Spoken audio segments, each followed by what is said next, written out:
And ఈ రోజు చెరువుగట్ల అన్నదాతలు హైదరాబాద్ వనస్థలిపురం ఇంద్రనగర్ కాలనీ వాసులైనటువంటి ఎల్బీ నగర్ నియోజకవర్గం మాజీ SC cell chairman Congress party మరియు సినీ ఆర్టిస్ట్ అయినటువంటి ఇరిగి రమేష్ యాదమ్మ గారుల 28వ వివాహ వార్షికోత్సవ శుభ సందర్భంగా వారి కుమారుడు ఇరిగి లక్ష్మీ నరసింహ గారు ఈ రోజు చెరువుగట్లోని అభాగ్యులకు ఆకలిని ఎంతో మంది నిరుపేదలకు అన్నదానం చేయించడం జరిగింది.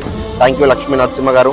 అలాగే రమేష్ గారు, యాదమ్మ గారు, మీరు ఇలాంటి పెళ్లి రోజు వేడుకలు మరెన్నో జరుపుకోవాలని మనస్ఫూర్తిగా కోరుకుంటూ ఆ దేవుడి దీవులతో పాటు ఇక్కడ పేదవారి ఆశీస్సులు మీకు మీ కుటుంబ సభ్యులకు ఎల్లవేళలా ఉండాలని, ఈ రోజు మీ పెళ్లి రోజు సందర్భంగా ఇంతమంది అభాగ్యులు ఆకలి తీర్చిన మీ కుటుంబ సభ్యులకు గొప్ప మనసుకి ధన్యవాదాలు తెలియజేసుకుంటూ, దేవుడు అంటే సాయం, మనిషే దేవుడు అనే మాటకి, అలాగే ఆకలి విలువ తెలిసిన వాళ్ళు ఇలా ఆకలి తీరుస్తారన్నదానికి ఈ రోజు మీరు చేయించిన అన్నదానమే నిలవెత్తు నిదర్శనం అన్నగారు. అయాన్ భార్గవ సేవా ట్రస్ట్ ఇది అభాగ్యుల ఆకలికి ఆయుష్ అనే విధంగా మేము పనిచేయగలుగుతున్నాం అంటే అది ఖచ్చితంగా మీలాంటి గొప్ప మనసున్న వ్యక్తుల సహాయ సహకారాలు ఉండబట్టే ప్రతిరోజు ఇక్కడ ఎంతో మంది అభాగ్యుల నిరుపేదల ఆకలి తీర్చగలుగుతున్నామండి. అలాగే రమేష్ అన్న గారు, మీరు భవిష్యత్తులో ఇంకా రాజకీయంగా ఎన్నో ఉన్నత పదవులు పొందాలని, మీరు వేసే ప్రతి అడుగు విజయం వైపు నడిపించేది కావాలని మనస్ఫూర్తిగా ఆ శివయ్యను కోరుకుంటూ, ఆ శివయ్య మీకు వెన్నంటే ఉంటూ మీకు తోడు నీడై ఉండాలని మనస్ఫూర్తిగా కోరుకుంటున్నాను. Thank you very much. Thank you for your support అన్న.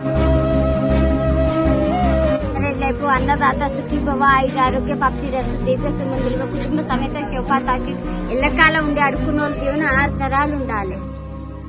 పెండి రోజులో కొడుకులు బిడ్డలు కుటుంబం మనవలు మనవ సంతానము వాళ్ళ అధిపతులు మొత్తం బాంధవులు వాళ్ళ కుటుంబ రక్షణ చల్లగా ఉండాలి.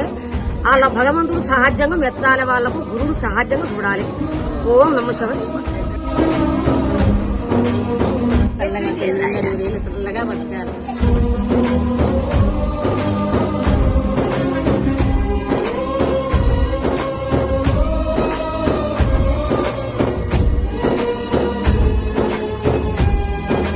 రమేష్ యాదమ్మ 28 పెండి రోజు. అమ్మ మంచిగా ఉంటుంది, నీ కొడుకులు బిడ్డలైనా మంచిగా ఉండు తల్లి, నీకు ఇంకా పెద్దల వాళ్ళకు నాయమ్మ నాకు అన్నం పంపిన బిడ్డ మంచిగా ఉంటుంది తల్లి, గాజు మెట్టే చల్లగా ఉండాలి, నువ్వు మంచిగా ఉంటావు బిడ్డ.